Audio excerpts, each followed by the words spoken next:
ಅಯೋಧ್ಯ ಮಹಾನಗರಿಯಲ್ಲಿ ನೂತನವಾಗಿ ನಿರ್ಮಾಣ ಆಗಿರತಕ್ಕಂತಹ ಶ್ರೀರಾಮಚಂದ್ರನ ಮಂದಿರದ ಲೋಕಾರ್ಪಣೆ ಹಾಗೂ ಮೂರ್ತಿ ಪ್ರತಿಷ್ಠಾಪನಾ ಮಹೋತ್ಸವದ ಸಂಭ್ರಮಾಚರಣೆಯನ್ನ ಆಚರಣೆ ಮಾಡುವಂತಹ ದಿಶೆಯಲ್ಲಿ ಕಲಬುರಗಿ ಮಹಾನಗರದ ಬಿದ್ದಾಪುರ ಬಡಾವಣೆಯ ಗಣೇಶ ಮಂದಿರದ ಆವರಣದಲ್ಲಿ ಆಯೋಜನೆಗೊಂಡಿರತಕ್ಕಂತಹ ಭವ್ಯವಾಗಿರತಕ್ಕಂತಹ ಸಮಾರಂಭದಲ್ಲಿ ವೇದಿಕೆಯಲ್ಲಿ ಕುಳಿತಿರತಕ್ಕಂತಹ ಎಲ್ಲ ಆದರಣೀಯ ಗಣ್ಯರೇ, ವೇದಿಕೆ ಮುಂಭಾಗದಲ್ಲಿ ಕುಳಿತಿರತಕ್ಕಂಥ ನನ್ನೆಲ್ಲ ತಾಯಿ ಬಳಗವೇ ತಂದೆ ಬಳಗವೇ, ಸಮಯ ಛೋಟಾ ಹೇ ವಿಷಯ ಬಡ ಹೇ. ಮಾತನಾಡ್ಬೇಕಂತ ಕೇಳ್ಕೊಂಡು 2 ಪೇಜ್ ಗಟ್ಟೆ ಬರ್ಕೊಂಡ್ ಬಂದೀನಿ. ಆದ್ರೂ ಕೂಡ ಧೈರ್ಯಗೆಡದೆ 1 ತಾಸು ಮಾತಾಡ್ಬೇಕಂತ ಗಟ್ಟಿಯಾಗಿ ನಿಂತ್ಕೊಂಡಿನಿ. ಆದ್ರೂ ಕೂಡ ಎಲ್ಲ ಗಣ್ಯರು ಸ್ವಾಮೀಜಿಯವರು ಮಾತನಾಡಿ ತಮ್ಮೆಲ್ಲರೂ ಕೂಡ ರಾಮನ ಕುರಿತಾಗಿ, ಸಂಘರ್ಷದ ಕುರಿತಾಗಿ ಮಾತುಗಳನ್ನು ಆಡಿ ಹೋಗಿದ್ದಾರೆ. ಆದರೂ ಆಶೀರ್ವಚನದ ದಿಶೆಯಲ್ಲಿ 1-2 ಮಾತುಗಳನ್ನು ಆಡಬೇಕು ಎನ್ನುವಂತಹ ಒಂದು ಸಂಪ್ರದಾಯ ಇರುವುದರಿಂದ 5 ನಿಮಿಷದ ಕಾಲ ಮಾತನಾಡಲಿಕ್ಕೆ ಪ್ರಯತ್ನವನ್ನು ಪಡೋಣ. ಆಧ್ಯಾತ್ಮ ಲೋಕದಲ್ಲಿ ಪುರಾಣ, ಪ್ರವಚನ, ಕೀರ್ತನೆ ಎಂಬತಕ್ಕಂತಹ ವಿಷಯ ಬಂದಾಗ ನಮ್ಮೆಲ್ಲರ ಕಿವಿಗೆ ಬೀಳುತ್ತದೆ. ಏನಂತ ಕೇಳಿದ್ರೆ ಅಗೋಚರವಾಗಿರತಕ್ಕಂಥ ಶಕ್ತಿ ಎನ್ನುವಂತ ಮಾತು ನಮ್ಮ ಕಿವಿಗೆ ಮೇಲಿಂದ ಮೇಲೆ ಬೀಳ್ತಾ ಇರುತ್ತದೆ. ಏನು ಅಗೋಚರವಾಗಿರ್ತಕ್ಕಂತಹ ಶಕ್ತಿ?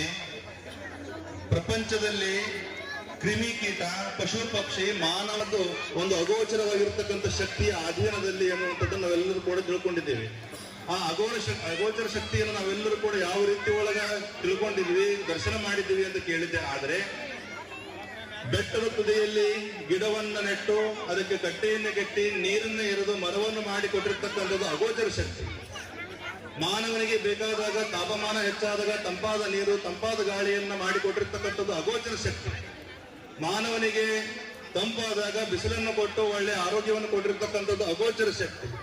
ಆದರೆ 500 ವರ್ಷಗಳ ಪರ್ಯಂತರವಾಗಿ ಅಗೋಚರವಾಗಿರತಕ್ಕಂಥ ಶಕ್ತಿ ಇವತ್ತಿನ ದಿವಸ ಗೋಚಾರ ಆಗಿದೆ ಅಂತ ಕೇಳಿದ್ರೆ ಅದು ಅಯೋಧ್ಯ ಮಹಾನಗರದಲ್ಲಿ ಎನ್ನುವಂತಹ ಮಾತನ್ನು ನಾವೆಲ್ಲರೂ ಕೂಡ ಹೆಮ್ಮೆಯಿಂದ ಹೇಳಬೇಕಾಗ್ತದೆ.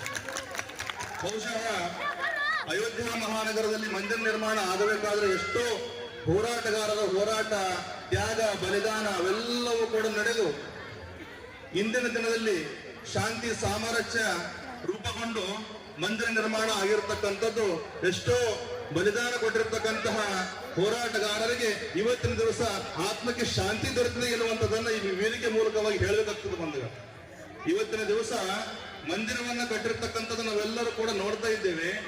ಆ ಮಂದಿರ ನಿರ್ಮಾಣ ಆಗಬೇಕಾದ್ರೆ ಒಂದೇ ಕೈಯಿಂದ ಮಾತ್ರ ಸಾಧ್ಯ ಇಲ್ಲ. ಅದಕ್ಕೆ ಹನಿ ಹನಿ ಕೂಡಿದ್ರೆ ಹಳ್ಳ ಎನ್ನುವಂತಹ ರೀತಿಯಲ್ಲಿ ದೇಶದಲ್ಲಿ ಇರತಕ್ಕಂಥ ಎಲ್ಲಾ ಹಿಂದೂ ಬಾಂಧವರ ಕರಸೇವೆಯಿಂದ, ಹಿಂದೂ ಬಾಂಧವರ ಎಲ್ಲರ ಧನ ಸಹಾಯದಿಂದ ನಿರ್ಮಾಣ ಆಗಿರ್ತಕ್ಕಂಥ ದೇವತಾ ಮಂದಿರ ಇವತ್ತಿನ ದಿವಸ ಒಳ್ಳೆ ಒಂದು ವೈಭವಪೇತವಾಗಿ ನಿರ್ಮಾಣ ಆಗಿರ್ತಕ್ಕಂಥ ನಾವೆಲ್ಲರೂ ಕೂಡ ನೋಡ್ತಾ ಇದ್ದೇವೆ. ಮಂದಿರ ನಿರ್ಮಾಣ ಮಾಡಿ, ಮೂರ್ತಿ ಪ್ರತಿಷ್ಠಾಪನೆ ಮಾಡಿ, ಅದನ್ನ ಲೋಕಾರ್ಪಣೆ ಮಾಡಿದ್ರೆ ಮಾತ್ರ ನಮ್ಮ ಜವಾಬ್ದಾರಿ ಮುಗ್ತಕ್ಕಂಥದ್ದಲ್ಲ.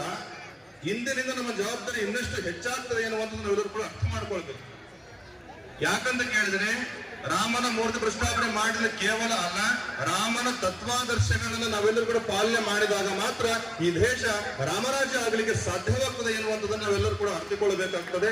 ಈ ದಿಶೆಯಲ್ಲಿ ಎಲ್ಲ ರಾಮನ ಆದರ್ಶಗಳನ್ನು, ತತ್ವಾದರ್ಶಗಳನ್ನು ಪಾಲನೆ ಮಾಡಬೇಕು ಎನ್ನುವಂಥ ದೃಷ್ಟಿಯಿಂದ, ರಾಮನ ಒಂದು ದರ್ಶನ ಎಲ್ಲರಿಗೂ ಆಗಬೇಕು ದೃಷ್ಟಿಯಿಂದ ಬಿದ್ದಾಪುರ ಬಡಾವಣೆಯ ಎಲ್ಲ ಯುವಕ ಬಳಗದವರು ಈ ಒಂದು ಭವ್ಯವಾಗಿರ್ತಕ್ಕಂತಹ ಕಾರ್ಯಕ್ರಮವನ್ನ ಆಯೋಜನೆ ಮಾಡುವ ಜೊತೆಗೆ ಎಲ್ಲಾ ಹಿಂದೂ ಬಾಂಧವರನ್ನ ಒಂದೆಡೆ ಸೇರಿಸಿ ಧರ್ಮ ಸಂರಕ್ಷಣೆ ಮಾಡತಕ್ಕಂತಹ ಕರೆಯನ್ನು ಕೊಡತಕ್ಕಂಥ ಕೆಲಸವನ್ನು ಮಾಡಿರ್ತಕ್ಕಂಥದ್ದು ನಿಜಕ್ಕೂ ಕೂಡ ಅತ್ಯಂತ ಅಭಿನಂದನೀಯ ವಿಷಯವಾಗಿದೆ ಎನ್ನುವಂತಹ ಮಾತನ್ನು ಹೇಳ್ತಾ, ಬರ್ತಕ್ಕಂತಹ ನಿರ್ಮಾಣಗಳಲ್ಲಿ ನಿಮ್ಮ ಸ್ನೇಹ ಬಳಗದಿಂದ ಇಂತಹ ಧಾರ್ಮಿಕ ಕಾರ್ಯಕ್ರಮಗಳು ನಿರಂತರವಾಗಿ ನಡೀತಾ ಇರಲಿ, ಅದಕ್ಕೆ ನಮ್ಮ ಬೆಂಬಲ ನಿರಂತರವಾಗಿ ಇರ್ತದೆ ಎನ್ನುವಂತಹ ಮಾತನ್ನು ಹೇಳ್ತಾ, ಇಲ್ಲಿ ಹಚ್ಚಿರ್ತಕ್ಕಂತಹ ದೀಪ, ಇವತ್ತೇನು ನೀವು ದೀಪ ಹಚ್ತೀರಿ, ಇಲ್ಲಿ ಹಚ್ಚಿರ್ತಕ್ಕಂತಹ ದೀಪ ಅಯೋಧ್ಯ ಮಹಾನಗರ ತನಕ ಆ ಬೆಳಕು ಮೂಡಲಿ ಎನ್ನುವಂತಹ ಮಾತನ್ನು ಹೇಳ್ತಾ ಕೊಡ್ತೇವೆ. ಸರ್ವೇ ಜನ